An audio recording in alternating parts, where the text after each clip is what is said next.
And here we go.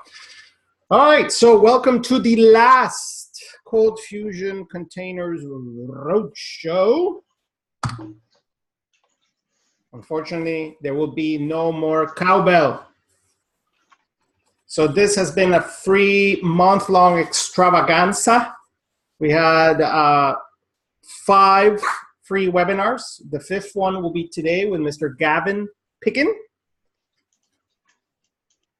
A lot of blog posts. You can check out our ortussolutions.com/events/container roadshow 2017 page. So you can check out all the content that we have produced this month on containers, and more containers. All sessions have been recorded and uploaded to Vimeo and YouTube for your viewing pleasure.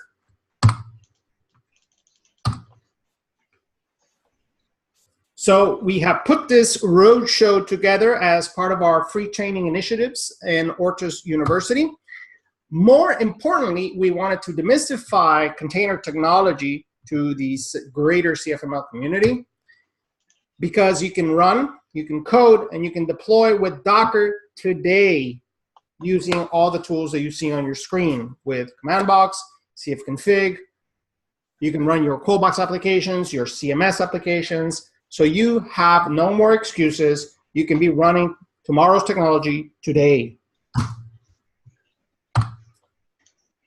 Just a reminder, we are professional open source. This is part of the Ortus University Training Initiative. You can go to ortussolutions.com/learn and see more about our training initiatives that we can provide for any individual or company, even certifications now for the ColdBox framework and more coming soon. Of course, our services such as support, mentoring, design, code reviews, sanity checks, application development. And of course, if you like everything that we're doing and you want all this free content to continue, please go to our Patreon page, go to patreon.com/ortussolutions and pledge something to keep all this content free.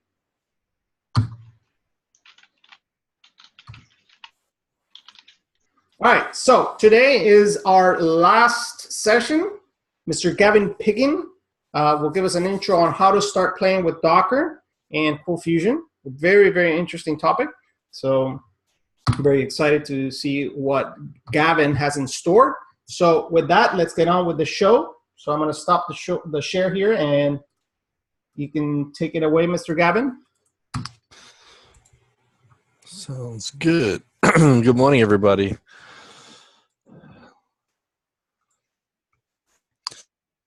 Let me know, Brad and Luis, if you can see my screen. Yep, I see it. I got the Ortus Container Roadshow website. Okay, so some of the things I'm going to go, already have a couple of blog posts here. The recording will be up later, and I also have some slides. I wasn't going to make many slides, but you know, me and slides, they just keep flowing. So I've got some slides here to make it easy to sort of follow along later if you want to sort of repeat what I've done. So let me start the presentation. Always. Oh, there we go. It's the percent button. There you go. Yeah, I know. I haven't done this in a while. So let's play with Docker. So playwithdocker.com is actually a great tool. That's what I'm going to talk a little bit about today and sort of get you guys up and running, but we'll do some local stuff as well. But Play with Docker is a free resource. You can spin up a swarm in seconds. You can spin up individual Docker containers as well, and it gives you a lot of resources for a free service. I was surprised how much resource you have. Now, you might have seen this being shown in previous weeks. I know John had a good session last week, and he showed Play with Docker quite a bit. And so we're going to look at that today. But the best thing is it's no sign up or login required, and it's pretty cool. So we're going to look at that today. So let's have this open as we go. Got to fix my link.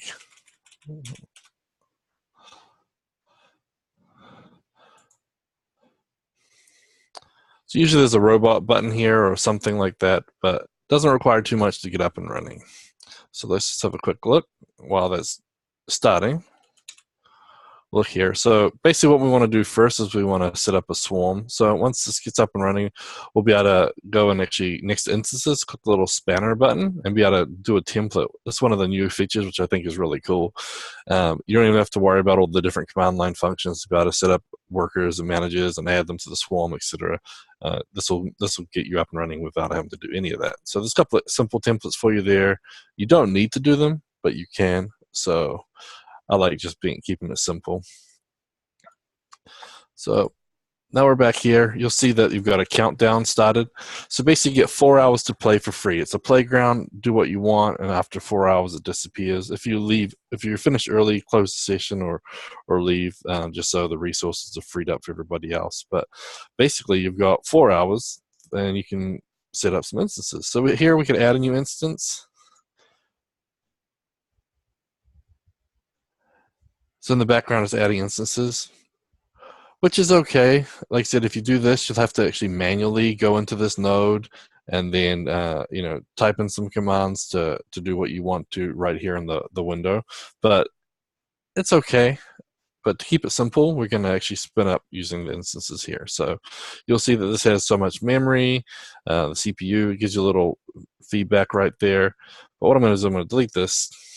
I'm going to start with the template. So with a swarm, there's an idea of managers and workers. So usually you want a certain number of managers. You always want them to be odd so they can, vote, etc. But keeping it simple today, let's just use 3 managers, 2 workers, and start.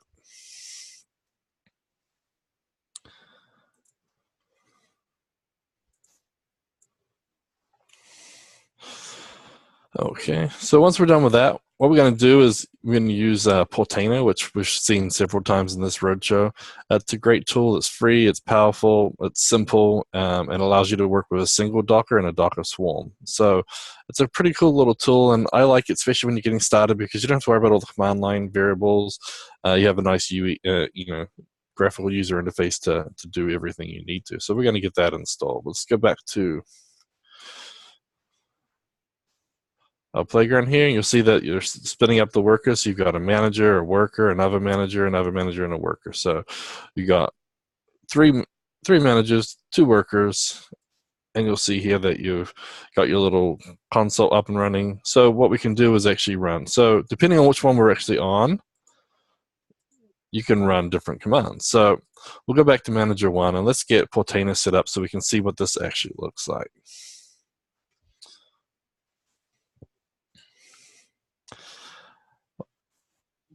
Portainer itself is just a simple little site. You can do a live demo without having to install it at all. There's one up and running on their machine, or you can get it easily. Once you have Play with Docker, you may as well just install it and play with it.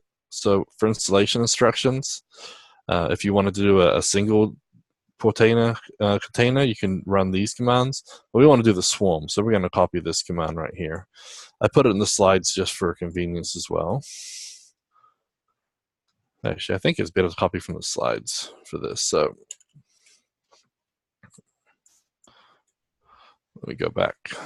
Copy. I'm going to run this Portainer command.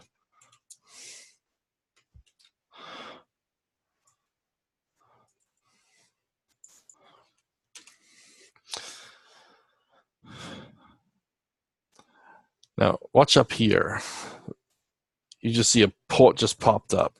So basically, this is the IP address internally for this manager node. As you do different things inside the Play with Docker system, it sets up the ports and it shows up here.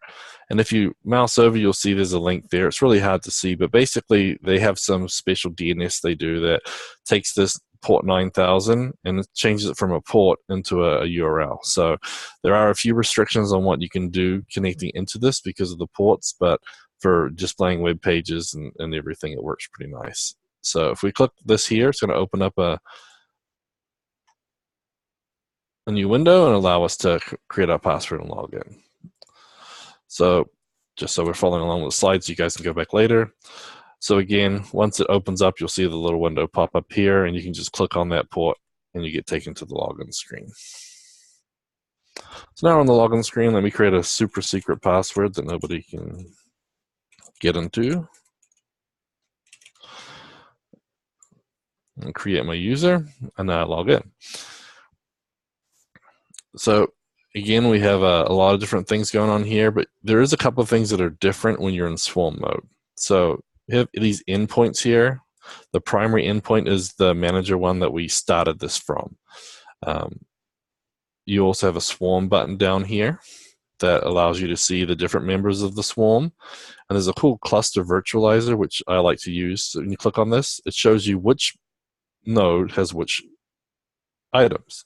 So when you're starting to load a lot of different pieces, this comes in real handy. You can see where things are. And I really like to see that. So just wanted to make sure you guys knew that was there. That was actually pretty new. I hadn't noticed this virtualizing until just recently. So the other thing as well is a services tab. So in a swarm, you've got the idea of services. So it's not just a container that runs. A service basically is a special type of container that you keep track of. It allows you to do scaling up and down. You have all sorts of restart policies, etc.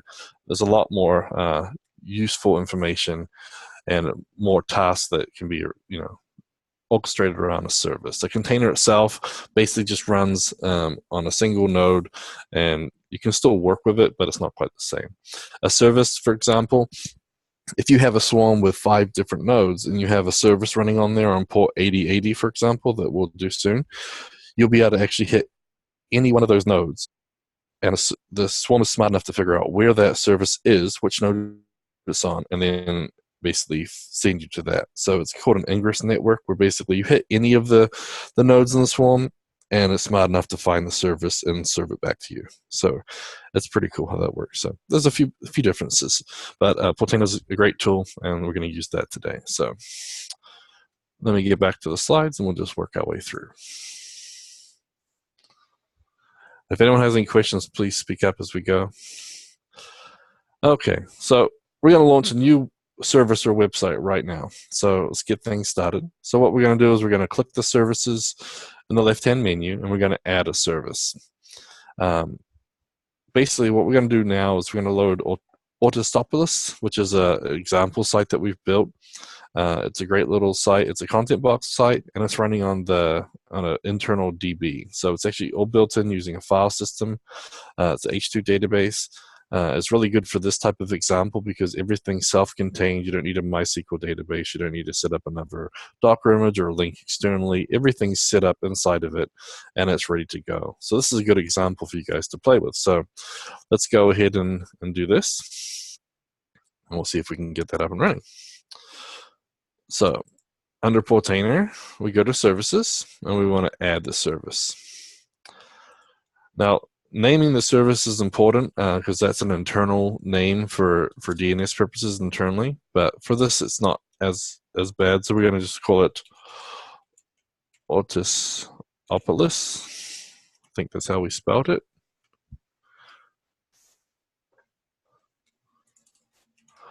Just to be safe. Okay, and then what we can do for the image name, you can use several registries, but the registry we have set up in Portainer right now is Docker Hub. So I'm going to send it a search for Docker Hub Ortus, and you'll see that this shows up here. So we click on this here. This is the repo, public repo we have for this image. So it has a short description, has the full description, talks about the database and where it's installed. It also shows you about the credentials and how to log in, the Docker image itself. So if we just wanted to run this locally, you could run this locally on just one node. But it also talks about persisting database changes, etc. But we're not too worried about most of that right now. We just want to get up and running with this. So this is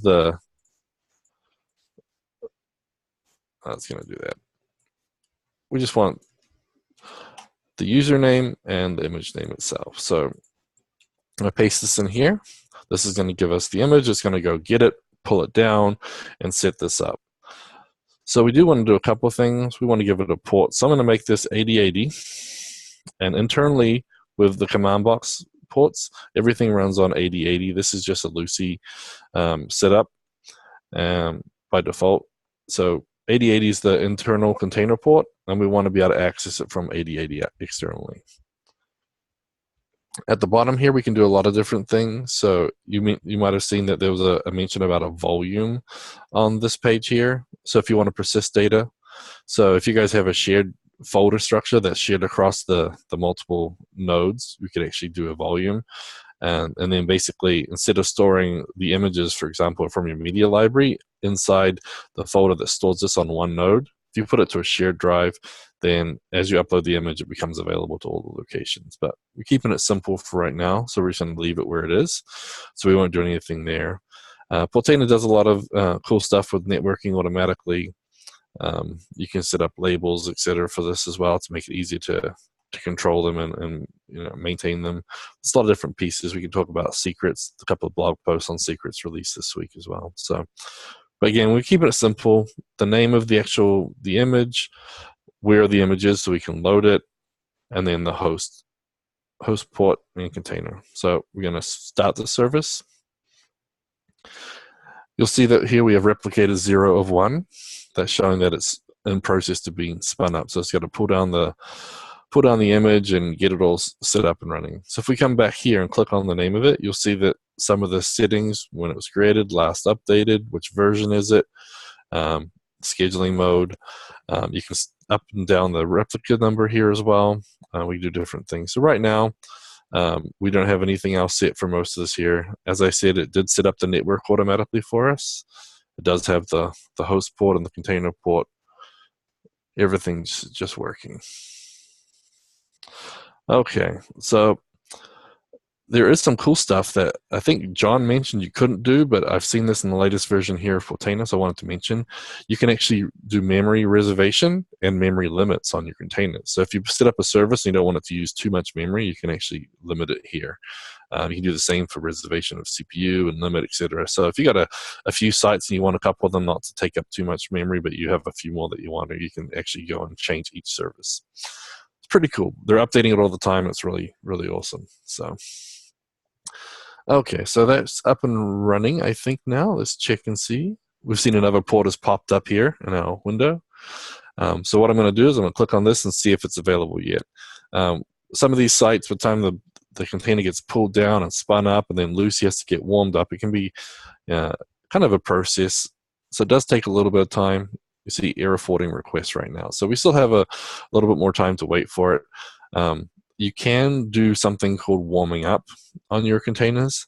So as part of your build process, you can actually spin up the Lucy, the instance of command box. So it generates all the Lucy files and does a lot of those pieces automatically. So when you pull the build down, it actually has all that stuff already in it. You don't have to worry about it installing anything else, downloading anything else behind the scenes while Lucy is starting.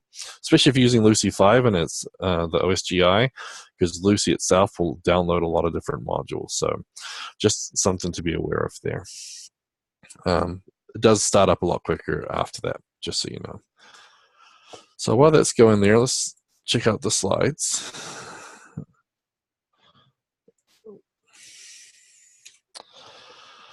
Now, the other thing too, as I mentioned, a lot of options there. There's another thing is image environment variables.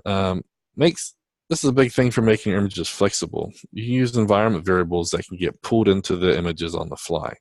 So one thing with the command box images, we have the use of cfconfig through command box to be able to set things like the admin passwords or set up caches or other different things. So you can actually set up that. cfconfig is really cool for this, and as John mentioned last week about it, and there's also a couple of blog posts on secrets as well.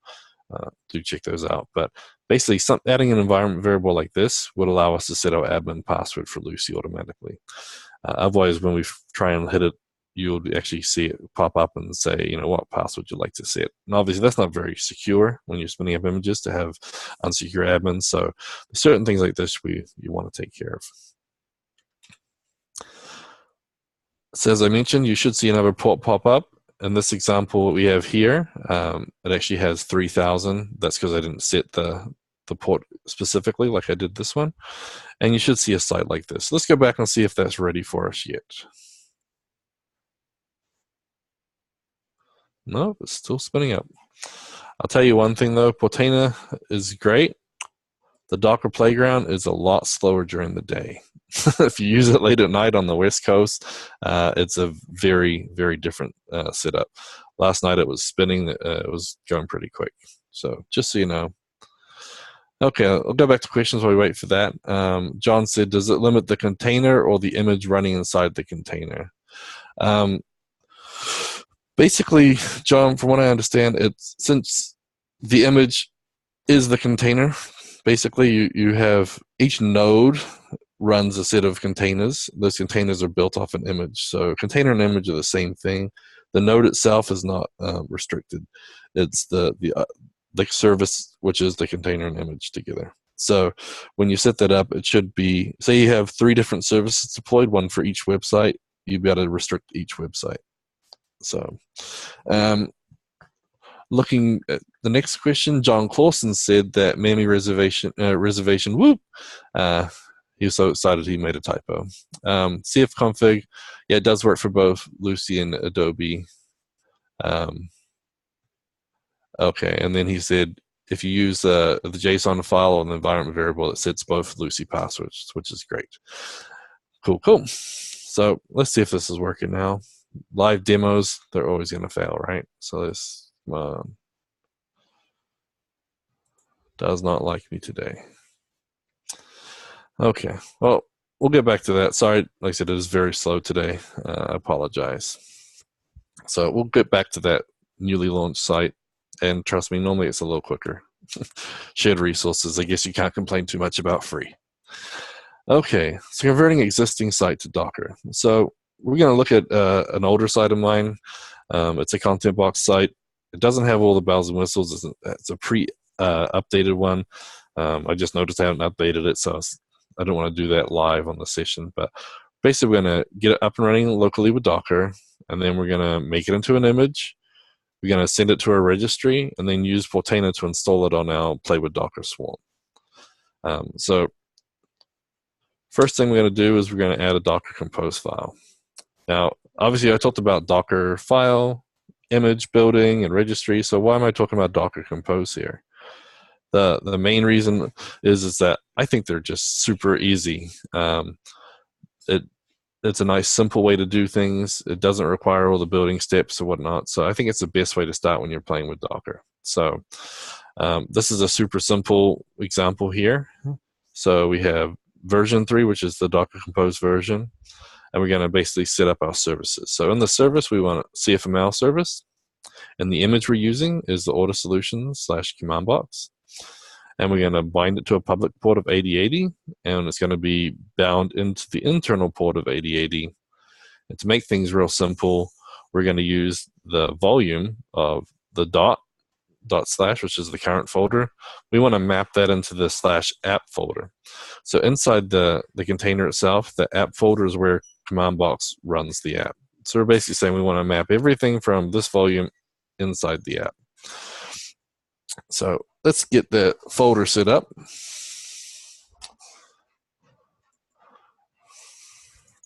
So here's my site here. I've got a bunch of folders, etc. We've got the server.json, the box.json, all your normal stuff from a site that you've been using with command box. But now we're going to make it into a Docker-friendly version. So I'm going to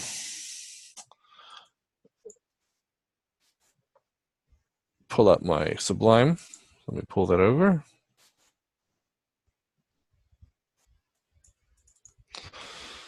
Okay, so we're in the BV folder here. So we're going to make a new file. I'm going to paste this over. I'm going to save it.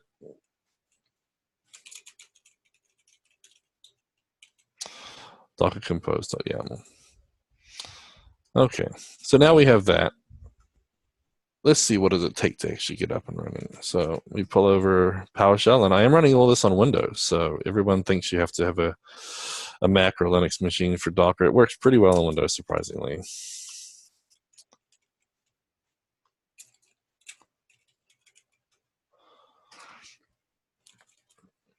Okay, so here's my DrCompose YAML file.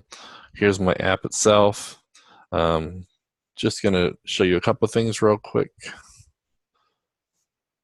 So in the application CFC, what I actually did here is I used Lucy's cheat, where basically I went and added a data source into Lucy, and I pulled out the code from it. So this is in the application CFC. So when we start up the actual version of Lucy, we don't have to go into the admin and add the data source, etc. So this is just the only thing I've did to my code is to add this data source, basically. And what we're going to do is do DrCompose up.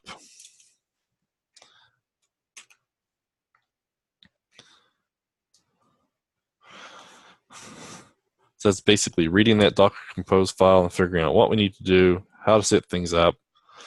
And you'll see that it shows logging. I'm doing this in basically in console mode, so you can see all this happening. We could also run it in a daemon mode where we throw it into the background and you don't see it. But I like to see all this here, especially when you get an error. It's kind of nice to see it right in front of your face. John asked, which version of Windows Docker are you using? The self-virtualized one or the VirtualBox one? I think it's just the VirtualBox one, I believe. Just the standard Docker version. I haven't done anything special. I just installed it. It just keeps updating in the background. It's pretty hands-off, to be honest. Okay, so this is starting now. Let's go back to the browser real quick and let's just check on that site. It should have been up a long time ago. Okay, now it looks like we're getting somewhere.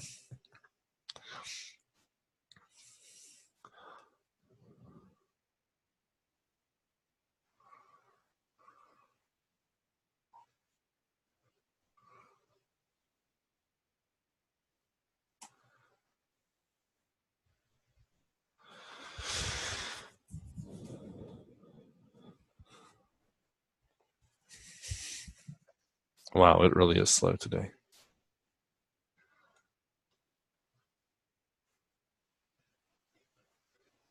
Okay, I guess I'll come back to that again in a second. So we added our DrCompose file, and then we're launching Docker.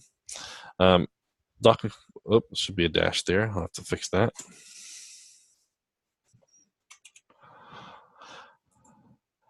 As I mentioned here as well, there is a link to a couple of DrCompose blog posts we did as part of the roadshow here. And there's some real simple versions. It gets a little more complicated too. We got to keep it pretty simple today, but if we go to the blog post, you'll see one where it just starts up just like we did. And then there's another one where you add a MySQL container. And there's another one you add Nginx in front of it as well, and how to basically route them to the appropriate image. So let's go back here. So it looks like everything is spun up locally. Oh my gosh.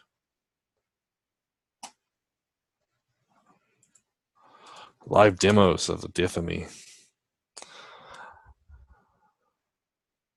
Okay, well, let's try the local one. So we had port 8085, I think. Did I make it? Let me check and see.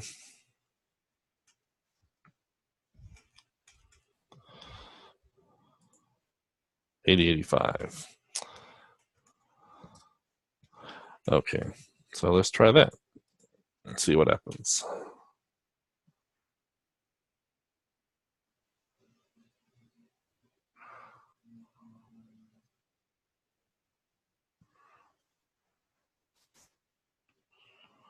Wow, okay. This started with a Hibernate error, so Play with Docker is just not liking me at all today.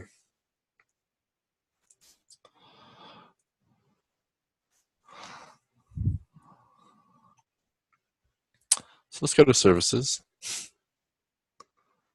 And let's remove that service and we'll try it again.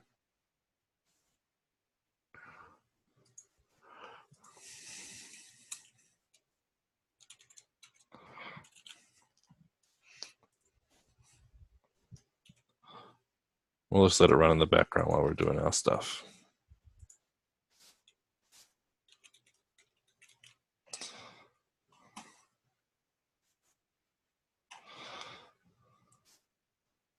Okay, so let that run. Now, locally, at least this is working. So here's the website. Again, it's a content box site. You can click around. Now, all this information is running. You got nice little slideshows, etc. So it's all running pretty well. You may see some speed issues, and the reason is remember inside my application CFC,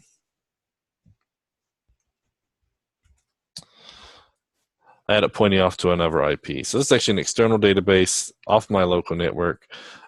So everything is up and running there.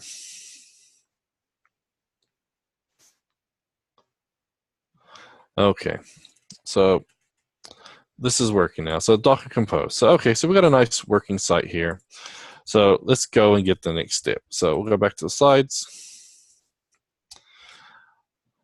Actually, let me change one more thing. One of the benefits of using something like this, though, is that because we're using DrCompose and we mounted a volume, this makes local development simple. Because now if I actually go in here and change something in here, so we go back to the application CFC. So if I go change my username, for example, and save it, what's that actually doing is inside my Docker image, if I go and refresh this page, the application CFC has actually changed because I didn't actually push all my code into an image and then ran that. I'm actually mounted it. So anything that changes will change inside the Docker image as well. And we should get a big fat error here. Of course not, because we've got caching.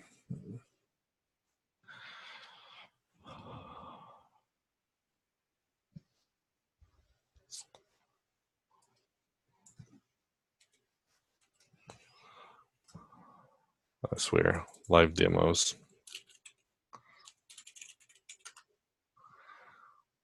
There we go. Data source doesn't exist. Okay, so by doing that, as I develop, if I add a new module, if I create any files, because I have a volume mounted, anything I change is instantly inside of that container. So that's good to know. So that's why I like DrCompose. It's great for the local development. But say I want to push this code up to our swarm. If I want to do that, we really have to work with images. So let's get back to the slides and move forward. And again, if you guys have questions, please speak up. Okay. Now, another thing too is we did mention Portainer can run on the swarm, but it can also run locally. And I didn't actually do this until just recently, but I found a few interesting things when I did. So let's go ahead and actually run Portainer. Again, I'm going to copy the code. I already have a volume set up. So actually, I think I already have Portainer running. But if you run that locally, it should work just fine. Let me just change it to 9,000, see if I still have it running here. Yes, I do. Okay, so now I'm running it in the local mode. So as I mentioned, Swarm is missing, services is missing. There's a few different pieces that are missing. But if I come over here to containers, you can see I have a bunch of containers that are local. And if you look at those, the naming here, these are the basic stuff that I was using with DrCompose. So even though I was spinning things up with DrCompose, like I have right now, it's actually showing that it's running. So I started up on DrCompose, but I can still manage it using Portainer. It's pretty interesting here. You can also see a couple other test ones I had, some database stuff, just things I'm playing with. So I'm actually going to go and shut all these down and just remove them because I was playing with them before. We don't need them right now. You can also see all the images that you've got locally. So there's a bunch of images in here. We've got the Portainer image, we've got the command box image, we've got Alpine and other things that are being used everywhere else. I'm going to come in here and delete these as well because these are some of my tests that I was playing with. Okay, let's see, I'll do one at a time. Nope, that must have been running. But now you can do a lot of these tasks outside of this in the command line, but it's kind of nice to be able to go look at your networks here or look at your volumes you've got set up here, and there's a Portainer volume we already had set up and how it gets mounted. So it's kind of nice to be able to look at everything there and just do it easily from one location. If you go to your dashboard, you can see how many containers you have, how many are running, etc. So it's kind of nice to see. You'll see I only gave my local Docker 2 gigs just because I shouldn't have too much running on there anyway, but you can give it a lot more, and this will help maintain all of that.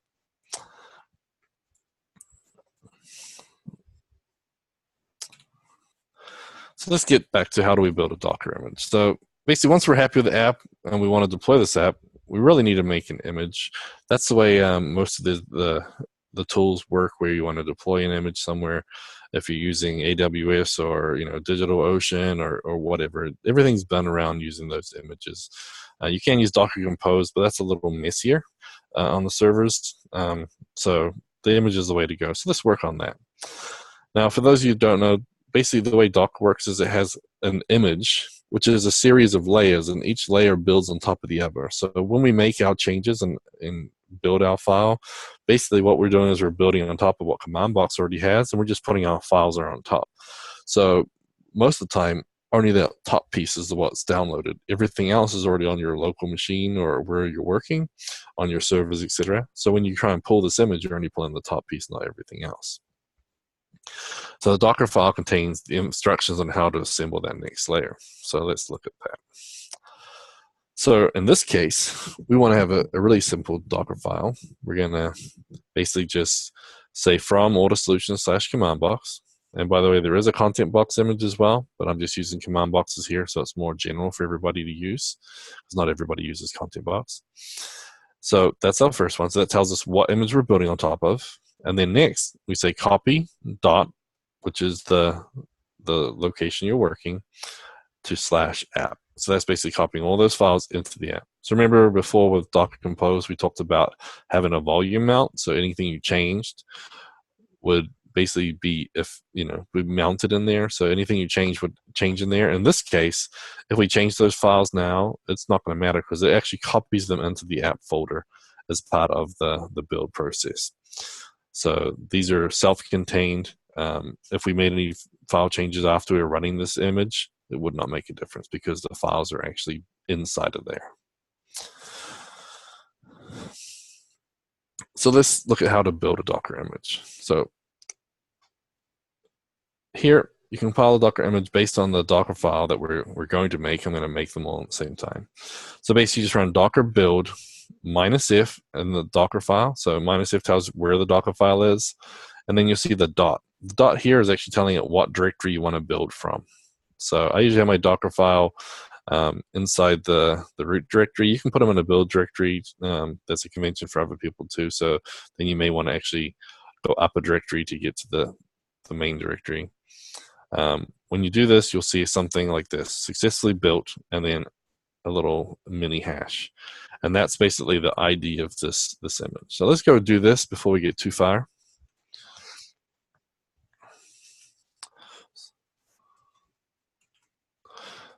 So what we're going to do is in here, you create a Docker file. And again, from Ortus solutions/command box, and then we want to copy the dot into the app folder. So that's basically going to copy everything in here into the app folder. Now, I'm just going to delete this folder right here.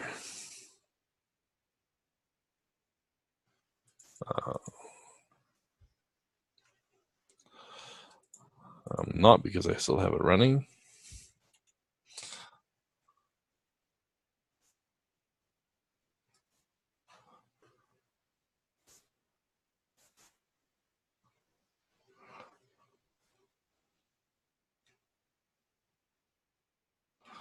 Okay. So apparently I've got this mystery bug that Brad doesn't know much about, but when I started my server, it created a null folder because the server JSON said that my app home directory was null. So it put everything in this folder called null. So I'm going to delete this so we don't build it. We don't want that in our build process. So just so you know, that's a weird bug. So Brad, we'll have to look at that later. Probably a Windows thing. Can you show your server.json real quick? Yep, sure can. So when I have an empty variable, when I have an empty server.json, when I start it up using Docker, it always puts the server home directory of null in mine. Is there an environment variable for that? Nope. You ever seen that, John? I know someone had seen it before and they thought it was fixed in a later version. So anyways, but that's interesting, huh? So anyways, so I'll get back to this. So this is our Docker file. Let's save it. It's Docker file. Okay, so now we've done that. Let's bring up our command line. You'll see this is because I killed it with Portainer. You see this nasty message here, but that's okay. So then we want to do a Docker build -if, and then the file we called was Docker file. And you can give them different names too if you want to build a Docker file for different things. They don't have to be Docker file. And then we want to do dot, because we're inside this directory where the app is at. So we're passing that directory location into the Docker file so it knows what to do and how to do it. So I'm going to push this and we'll see if my live demos work. Okay. So basically here, it gets the Ortus solutions as step 1. Step 2, it's copying into the app, and it removes the intermediate container. And here we got the successfully built container. It does give you a warning too, because Windows has a permissions thing. It gives it by default, the permissions go into that. So just ignore that. That's what I do. Okay. So here we've built this Docker image. So now what's next? Well, we may want to look at our Docker images. So if we do this, just by typing Docker images. And you'll see now that there's a repository of none, a tag of none, and an image ID of this. And does that look familiar? That's what we just created 41 seconds ago. Tells us the size of the image, and that's the total size of it, including all the command box stuff, which includes all the Ubuntu stuff and everything else that's made up of it. So this gives us a list here. Now let's look at Portainer. We have Portainer running locally here. So if we go to images now, we'll see some in here. And if we have the last created right here. So this is unused. It has no tags or anything. So what we're going to do is we're going to tag it now. That's the next step when you're working with images, is to tag it. Well, I guess I'll jump forward to the tag. Ah, there we go. So ignore that last piece. We'll go back to that. So once you build a Docker image, you need a way to track it and use it. So tagging the image allows you to do that. So basically here, we're going to take the Docker tag and then that ID.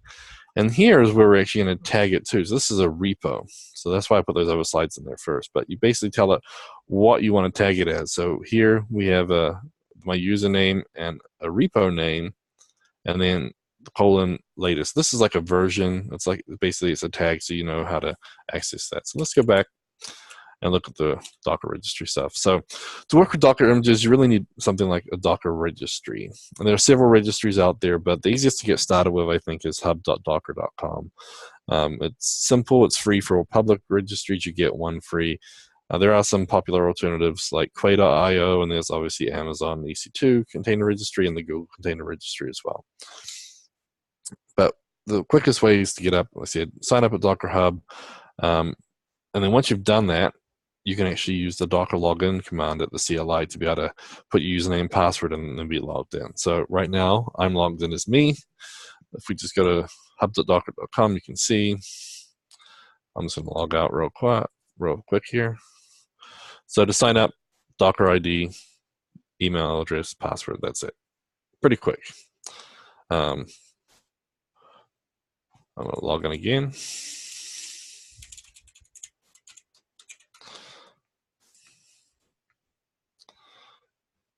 Okay, so at the control, the command line, so as I said, Docker login.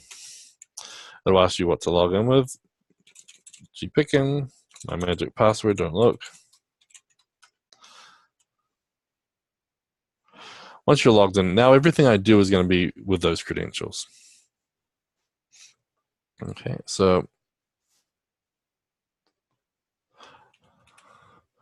the next thing I need to do is to basically create a repository for this image. So similar to GitHub repos, but the version control for your images. So it doesn't keep track of the individual files, it keeps track of the versions or tags that you have of that. The convention is that the latest is your last push. So usually if you don't use a tag, basically, you just do gpickin/test or gpickin/ I named it. It's going to look for the latest. You can specifically call a version as well, and that's useful for doing, if you want to do certain versions of something, or you want to maybe date timestamp it so you know when they're built, or maybe when you push the latest, you rename your latest to previous or rollback or something like that. Then you've got a way to easily know which one to roll back to, etc. So what we're going to do is actually go and add a repo real quick. We have public and private options. So let's go back to that. Okay, so I'm going to create a repository. So I'm going to do Gulf BV.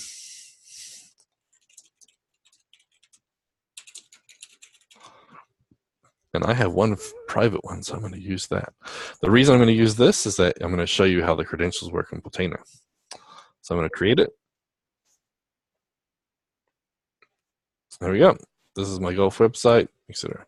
Now you notice that little error message popped up saying something went wrong. It's funny because it does it all the time. I don't know why. So maybe we should file a bug with the Docker Hub people. Okay, so now we've done that. We have a repo name. So now we can go back to our slides and you can see we can tag this image. So we're going to Docker tag the image and then where we want to tag it to. So that's going to be our repo. So come back here. I actually need to get the image ID. So then we can do Docker tag image ID and then where we want to put it. So mine is gpickin/ and what I name it, Gulf BV. And then I'm going to tag it latest. Okay, and I can also tag it something else. So maybe I want to do it version 1.0.1.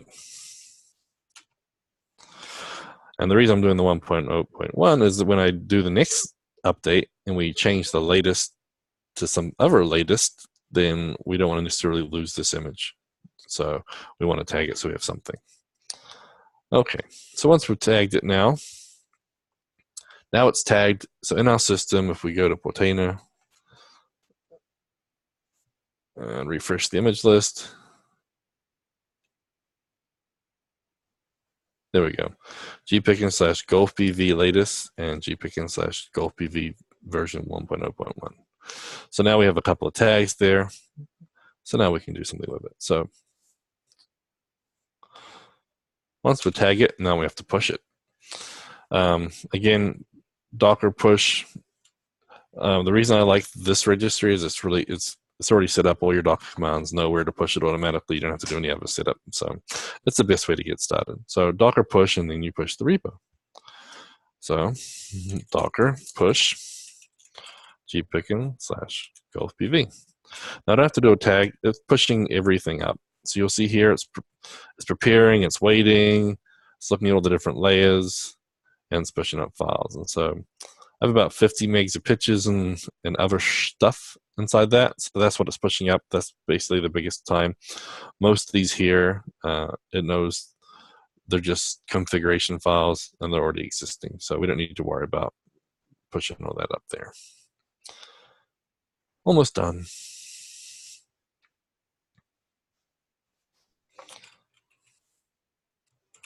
Okay.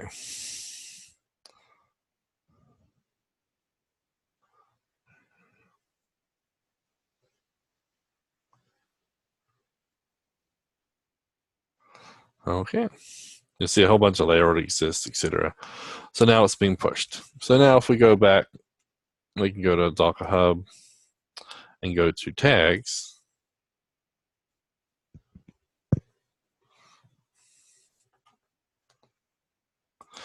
You'll see here that we have two different tags. We have a v10101, a 1.0.1, and we have latest. Obviously, they're the same size. A few seconds ago, they're all there. So Now, locally, we have Portainer running, right? So let's go look at our containers. We only have Portainer running right now. So let's add another container now. So we want to run this locally, but we want to run it from the image we just did. So here, Docker Hub, we want to do Golf BV. We want to use gpickin / Golf BV. We want to map a port 8081 to 8080. And again, I can go and put environment variables or other things here, do what we need to do. You can also change who's actually able to maintain this in Portainer. If you have a team with a lot of different logins, you can actually restrict it to different people. It's pretty cool. There's a lot of cool stuff in Portainer. I love it. Okay, so let's try and start container and see what happens. Anyone see any problems with what I've just done?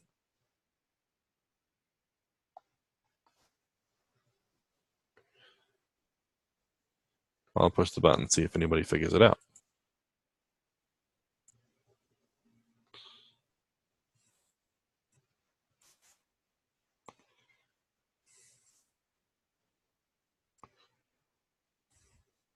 I think I did it already.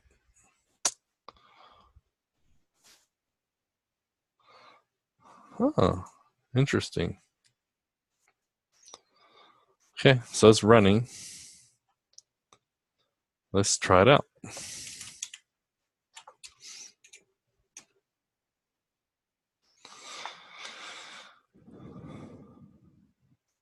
Golf BV doesn't exist. Okay, so that's running locally.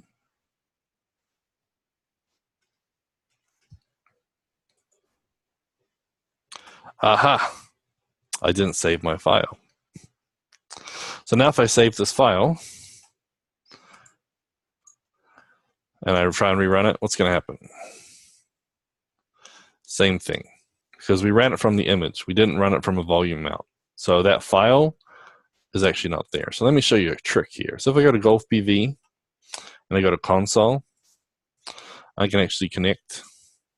Now I'm in the console of this app. So if I list here, I can see the application CFC. So if I cap my application CFC, we scroll up a little bit, you'll see the data source isn't there. Okay. So I could change it here, but what's going to happen if we do that? Next time someone tries to deploy that image, it's going to break, right?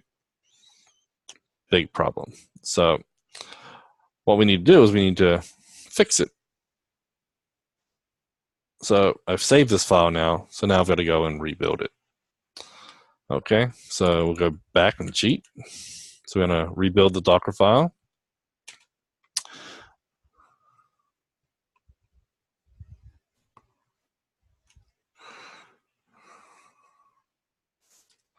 Okay, we got a new version here, so we can do a Docker tag. Whoops, not tago, tag. And we'll do gpickin / Golf BV.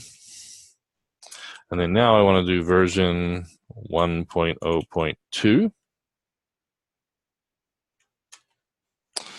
And I also want to do latest because I want to make sure that's updated as well. And then we want to do a Docker push gpickin / Golf BV. Okay, so while that's pushing, let's go back and see if we got that other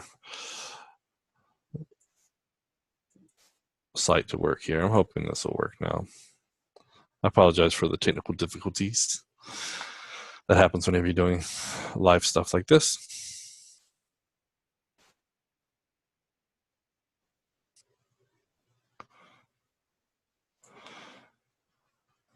Now, we're on the Swarm one here.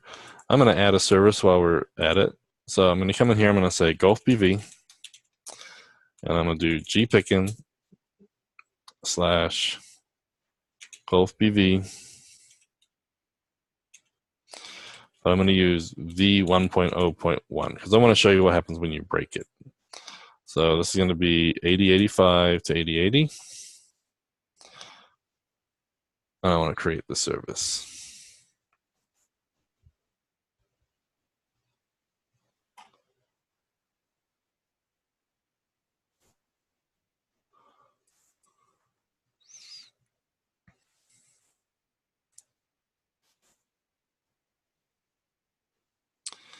Okay, so we'll see. This is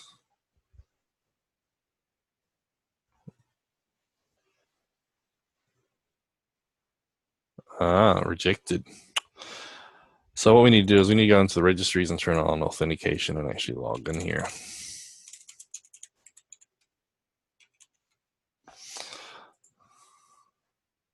I was expecting to throw a bigger error than that. So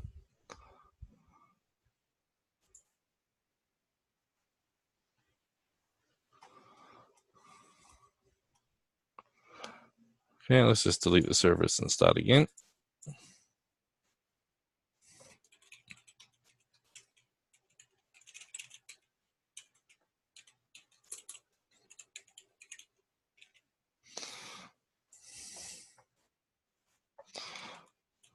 Do 88. So I like changing up the numbers.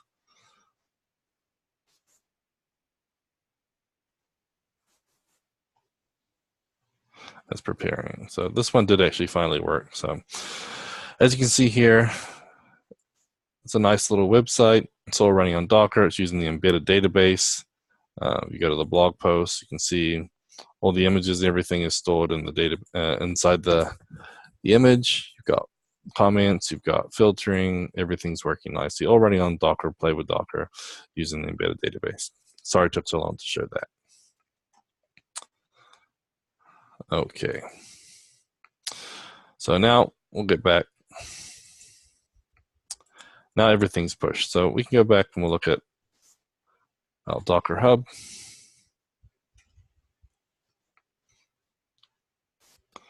So now if we go to tags, what do we see?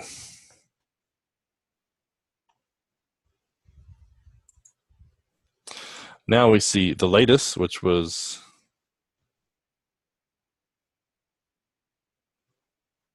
three minutes ago. Huh, interesting. And then we have version 1 and version 2. So we come locally now to Portainer. We go look at our containers here. We have which ones are running. So we look at Gulf BV.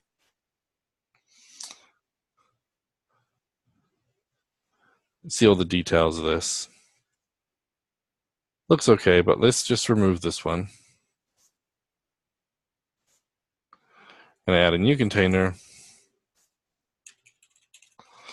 I'll do gpickin / Gulf BV view, and then we'll map 8089.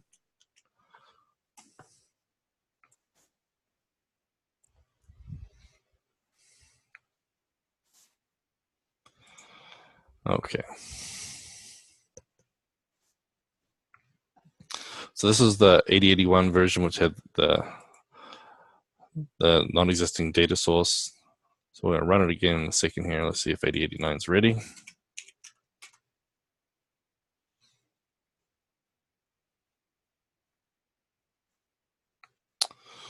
Ooh, access denied. Because I have the gpickin 2 in there.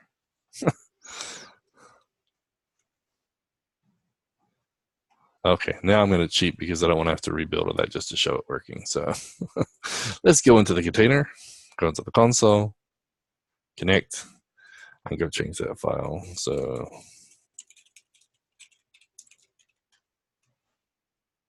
I'm going to install Nano because I prefer it. You can preload some of your images with this, but they're basically very slim on purpose, so that way they don't take very long to load. There's not much in them. If I come in here, go to save it, exit it.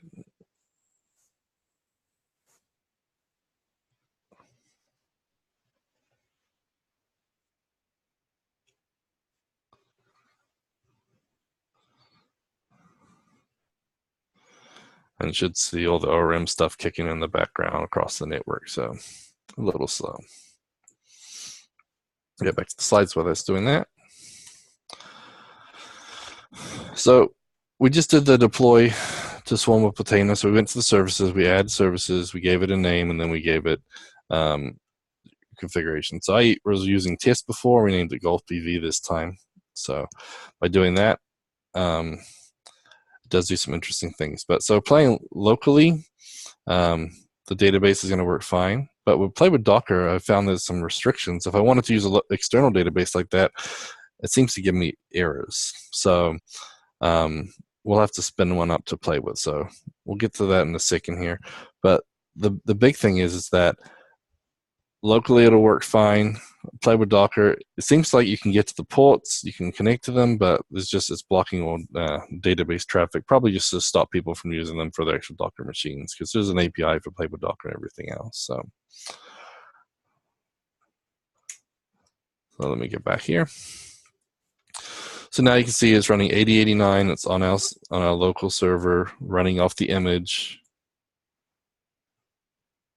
We click around and it's all working. So again, we went into the command itself, into the console through Portainer. Like I said, Portainer gives you access to the console, but it also gives you some access to logs. So some basic logs here, so you can see different invalid extensions for file types. Talks about all different things. So depending on what standard out logs your container has, those logs will show up there. You can also get the stats too, so you can actually watch and see, memory usages, etc., what's running on the server. It's pretty cool. There's a lot of interesting things that Portainer does out of the box for you, which is free and available as well. So it's always nice to see. Okay. Does anybody else have any questions? I'd like to check and see if our Portainer is up and running yet for this. So. Okay, it's running. So we go back to the Play with Docker. You'll see port 8088 is now up. So let's click on it and see if it's actually ready.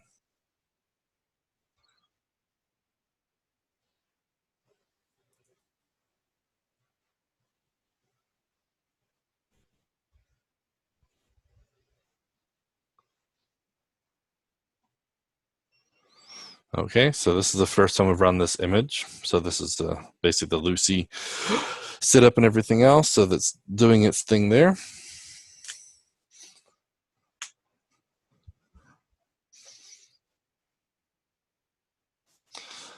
Just to save time, I'm just going to roll through the slides here. So basically spinning up databases to play with. So we can create a MySQL image. I'm just going to walk through this real quick. You guys can work on this yourself here. But basically to create a MySQL image, I'm going to create a Docker file for it from MySQL. I'm going to add a database that's in my Docker folder, and I'm basically going to copy it into the initdb folder as an import data file.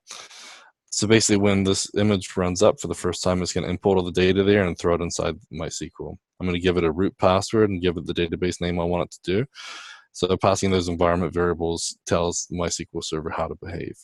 So basically by running that, I can build it. So the docker build -if dockerfile dot, and it goes through and builds it, just like we did with the other one.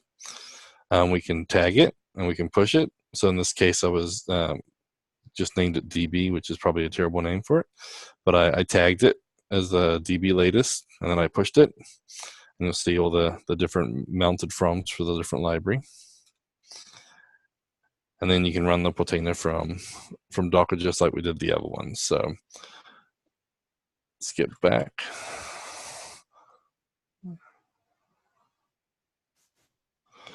Okay, so remember this is version 1.0.1, which doesn't have the data source at all. So let's get into here, into the Portainer image. So now you can see we have an image. This is running as a service now. We didn't have this option on the local Portainer because it wasn't a service, it was a container. So look, when you have just one thing running, not a swarm, you shut a container down, you start up a new one. But with a service, you can manage it. So what I can do is actually change this to version 2 and click Apply Changes. Now, if I scroll down the bottom, you see I have this one running, which is running the old version. And now there's another one assigned. So if I just refresh this a few times, you see now it's ready. And basically, because I changed that version number, it's basically spinning up a new one, and then when that's actually running, it's going to take the other service down and replace it with this one. If you have multiple replicas, it'll actually go through and spin up a new replica, spin down a replica, spin up a new replica, spin down the old replica, and take care of all of that for you. So this will take a little bit of time here. So now it's running. If I close it down, the Docker Playground, I still see 8088. So I'm going to try that. And it's going to take a minute for it actually to get spun up. So what that's doing, it's basically getting that new image running.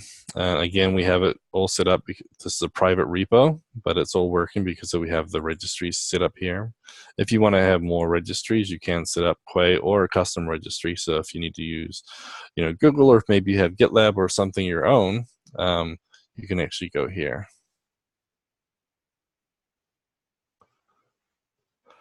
So here, names, etc. Now, another cool thing is inside here. So basically this repository, what I can do is set up a webhook too. So you guys, if you haven't used continuous integration, that's amazing. Continuous integration can help you when you push your code to GitHub. You can actually fire something off, which will start your process. So instead of building your Docker file, tagging it, uploading it, etc., and doing that manually like I was, you can actually have it set up so your pipeline will do that. So when you push your code to GitHub, you can actually have Travis CI if you're or something like that, or have Jenkins or whatever you want to use. Actually be listening for a webhook. Go ahead and process it, update your Docker file, and then here, when your Docker image gets pushed, you can actually create a webhook right here. So then this webhook, you can name it and give it a URL. So what you can do is that GitHub gets the files pushed. It triggers a webhook to start Jenkins, for example. Jenkins pulls your repo, does the Docker build, tags it, pushes it up to your Docker image here. It gets a webhook because you just pushed it, and now it's going to fire off another thing to Jenkins. Now Jenkins knows the image is ready, and so it can actually go and tell the swarm, hey, pull the latest. And then in Portainer as well, there's options, I believe, in here. Maybe not. I'll have to do some more research, but I thought there was something in here to listen for webhooks as well. So there's a lot of different options, but I thought that was pretty cool that you can come in here and then do a webhook for something else. The other cool thing is you can actually go, let's see, there was one other thing.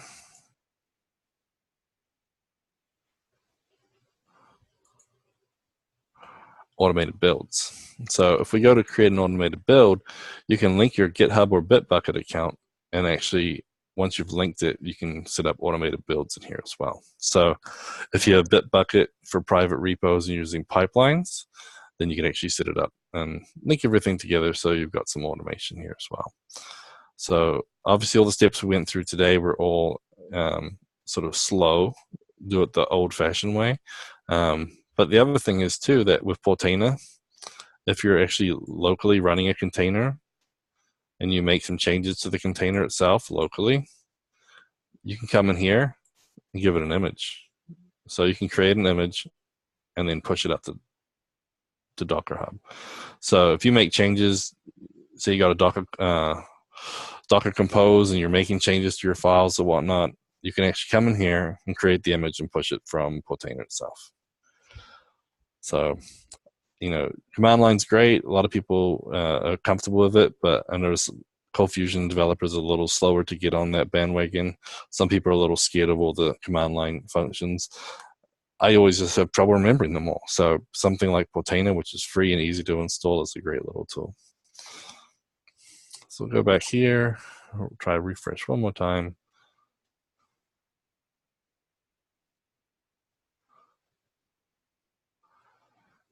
And play with Docker during business hours is probably not a good idea. So I apologize for the speed issue for today. But the good thing is I don't have to set up a whole bunch of servers on DigitalOcean to show you how Swarm worked. So we go back. Services. So actually running, it's running. And just one more thing real quick. I know we're over time. If anyone has any questions, please let me know. But as you can see here, I can't get to stats or console on this machine, on this service. But if I go to Ortus, I can't. If I go to Portainer, I can't. So what you need to do is when you go look at the swarm, go to cluster, look where things are. So the other thing with a swarm is you can manage multiple endpoints. So if you want to manage a different server, what you can actually do is go into endpoints and set up an additional endpoint in here, and then they'll be available here. So if we go back to the play with Docker real quick and we look at, well, let's see. So swarm, visualizer. So manager 2 is where the Gulf BV one is. So manager 2. So if we go to manager 2, get the IP address, go into Portainer and go to endpoints. We can set up manager 2, and the endpoint is 2375 is just a Docker port for management. Once I add that now I can go to manager 2. Now when I go to containers, you'll see what I have running on this box. So if I come into this container, you'll see I can get to stats, logs, and console for that. If I go to services and I look at Ortus, you see I can't get to that because it's not on my container. So if I go back to primary and click on containers, I can go to Portainer and I can do those. So just another thing, when you're working in a swarm with Portainer, to be able to get to some of those cool features, you have to actually go to the right machine to be able to do that.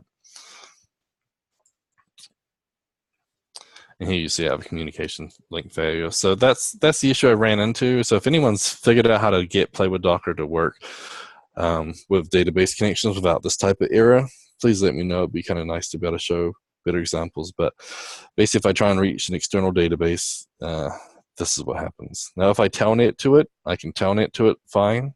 So they must be doing some smart blocking at some point in their firewall, looking for a certain type of communications. Because I can telnet to the service just fine. So,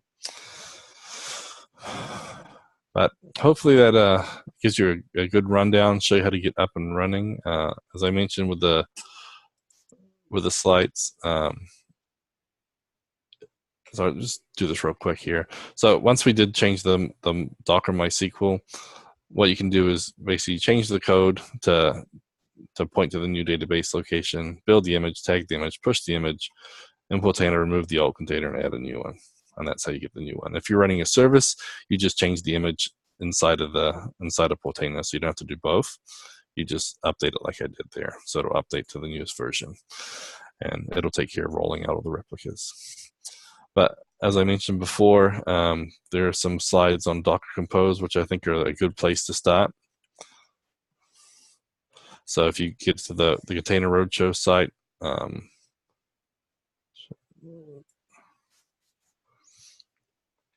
slides will be up here soon as well. But you'll see we have your first DrCompose and a DrCompose Part 2. The Part 2 has some trickier pieces here, actually where you put Nginx in front of the CFML container with MySQL Server. So you'll see this base CFML engine is the same as what we were using. And here we do a database, we give it a password, and here we actually do some tricky stuff where we have volumes mounted, etc. But this walks through it. The first one is pretty simple. It really starts at the basics, so it tries to work your way up. So I recommend following along just to get used to it. It has a pretty good explanation of what's in there. But I hope this is a good introduction. And like I said, if you've got any questions, please let me know, and I'd be happy to answer them. And I'll give you updates in the future of our blog posts as we do more with this, especially with the Play with Docker, if I can figure the database thing out, because I think that would make life really easy.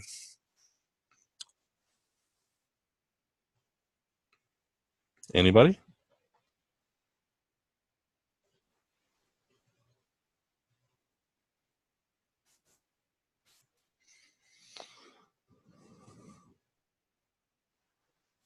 Well, no one's saying anything. I'm going to come in here and scale to 3. And then we go to Swarm. Now you see we got Golf BV here. We have Golf BV here. This one's preparing, and this one is preparing. We refresh it. We'll be able to watch them as they spin up.